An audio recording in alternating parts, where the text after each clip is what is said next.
আজকে খুব মজার দুটো গানের গল্প বলবো। একটা গল্প হচ্ছে যে গানটা প্রথমে ফিল্মের চিত্রনাট্যতে ছিলই না এবং যে গায়কের গাওয়ার কথা সেই গায়ক আদতে ফাইনাল রেকর্ডিং এর দিন আসতেই পারলেন না, গাইলেন অন্য একজন গায়ক।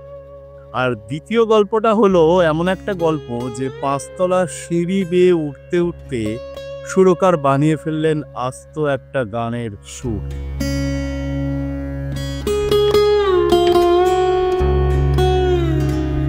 আমি সৌম্য তোমার সঙ্গে রয়েছি গানটাকে প্রতি শুক্রবারের মতো। এই শুক্রবারও ঠিক রাত্রি 9টা বাজে আর আমি গানটাকে রাজি তোমার সাথে গানের গল্প করব বলে, গানের পেছনের গল্প করব বলে, গান তৈরির গল্প বলবো বলে। প্রথম গল্পটা বলি। পরিচালক রমেশ সিপ্পি একবার লন্ডনে গিয়েছিলেন। লন্ডনে গিয়ে সেখানে একটি অনুষ্ঠানে তিনি ডেমিস রসোসের সে ইউ লাভ মি গানটি শোনেন। শুনে সুরটা তার খুব পছন্দ হয়ে যায়। তিনি ফিরে আসেন এবং আর.ডি. বর্মনকে, অর্থাৎ আমাদের সকলের প্রিয় পঞ্চম, তাকে তিনি রিকোয়েস্ট করেন যে এই গানটির আদলে একটি আইটেম সং তৈরি করার জন্য। আর.ডিও তার কথা মতো গানটির মুখরা ওই সে ইউ লাভ মির আদলে তৈরি করেন, কিন্তু তার অন্তরাটা আর.ডি. নিজেই সুর করেন, অনবদ্য হয়েছিল সেই সুর। তারপর কি হলো, তিনি নিজেই নিজের গলায় একটি স্ক্র্যাচ রেকর্ডিং করেন সেই গানটি, যে গানটি তিনি বানিয়েছিলেন। এবার কাকে দিয়ে গাওয়ানো হবে সেই নিয়ে নানান রকম জল্পনা কল্পনা চলছে। প্রথমে ঠিক হলো যে আশাজিকে দিয়ে, অর্থাৎ আশা ভোঁসলেকে দিয়ে গানটি গাওয়ানো হয়। সেটি নাকচ হলো। আর.ডি. গানটি নিয়ে গিয়েছিলেন মান্নাদের কাছে। মান্নাদের গানটি স্ক্র্যাচ রেকর্ডিং শুনে বলেছিলেন যে you are the fittest person to sing the song, মানে তুমি এই গানটি গাইলে গানটির প্রতি সুবিচার হবে।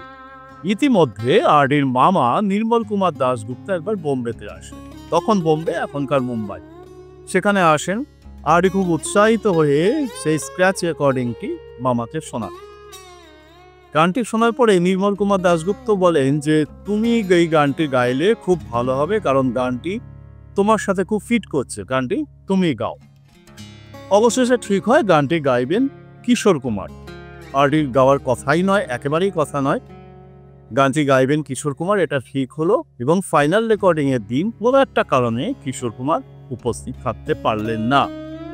খুব খুঁতখুঁতে পরিচালক ছিলেন রমেশ সিপ্পি মহাশয়। আনন্দ বক্সির লেখা এই গানটি তিনিও স্ক্র্যাচ রেকর্ডিংটি শুনলেন আর.ডির গলায় এবং তিনিও মনে করলেন, সেই খুঁতখুঁতে পরিচালক রমেশ সিপ্পি তিনিও আর.ডির স্ক্র্যাচ রেকর্ডিংটি শুনলেন, শুনে বললেন যে গানটি তুমি গাও, এবং যথারীতি গানটি তিনি গাইলেন। এবং অদ্ভুত মজার ব্যাপার যে প্রথমে যে প্রাথমিকভাবে যে শোলে ছবির চিত্রনাট্য তৈরি হয়েছিল তাতে এই গানটির কোনো রকম কথাই ছিল না, গানটি হওয়ার বা গানটি চিত্রায়িত করার কোনো রকম কথাই ছিল না। শুধুমাত্র এই গানটিকে অন্তর্ভুক্ত করানোর জন্য পরিচালক নতুন করে আবার চিত্রনাট্য লিখেছিলেন। অবশেষে গানটি আর.ডি. বর্মনই ফাইনাল রেকর্ডিং করলেন, গাইলেন এবং গানটি সুপার ডুপার হিট হলো। অন্যতম একটি আইটেম সং গানটি হলো মেহবুবা মেহবুবা। এই গানটির লিঙ্ক এবং ডেমিসের এবং সে ইউ লাভ মি গানটির লিঙ্কও কিন্তু আমরা আমাদের ডেসক্রিপশনে দিয়ে দেবো, তোমরা চাইলে দুটো গান শুনতে পারো। এবার চলে আসি দ্বিতীয় গল্পে। সেদিন তিনি ছাত্রছাত্রীদের গান শিখিয়ে বাড়ি ফিরছেন। তো রাস্তায় শুনতে পেলেন যে একটি বাড়ি থেকে একটি সেতারের রাগিনী বাজছে এবং ভোরের রাগ। রাত্রি হয়ে গেছে, রাত্রিবেলায় ভোরের রাগ কে বাজাচ্ছে এটা ভেবে তিনি খুব আশ্চর্য হলেন। তিনি একটু দাঁড়ালেন, থমকালেন, থমকে নিবিষ্ট মনে সে সেতারের রাগটি শুনলেন। তারপরে বাড়ির পথে হাঁটা দিলেন। মনের মধ্যে কিন্তু তিনি ভাবছেন সেই সুরটি, গুনগুন করছেন সেই সুরটি। তিনি থাকতেন 5 তলার একটি ফ্ল্যাটে। তিনি সেই ফ্ল্যাটের কাছে এসে দেখলেন যে লোডশেডিং, অন্ধকার চারিদিকে। যথারীতি ধরে ধরে সিঁড়ি বেয়ে উঠতে উঠতে গানে মনে গানের সুরটি ভাসতে ভাসতে গুনগুন করতে করতে একটি আস্ত গোটা গান তৈরি করে ফেললেন। পরে তিনি জানতে পেরেছিলেন যে সেই বাড়িটিতে রবিশঙ্করের সেতারে বাজাচ্ছিল তারা রেকর্ডিং, মানে রেকর্ডেড একটা সেতারের ধ্বনি বাজাচ্ছিল সেই বাড়িটিতে, এবং তার আদলে তৈরি হয়ে গেল বিখ্যাত গানটি। সেই মানুষটি ছিলেন জটিলেশ্বর মুখোপাধ্যায় এবং গানটি হলো এখন সকাল রাতের চেয়েও অন্ধকার। এই গানটার লিঙ্কটাও আমরা দিয়ে রাখবো ডেসক্রিপশনে, ইচ্ছে হলে শুনতে পারো।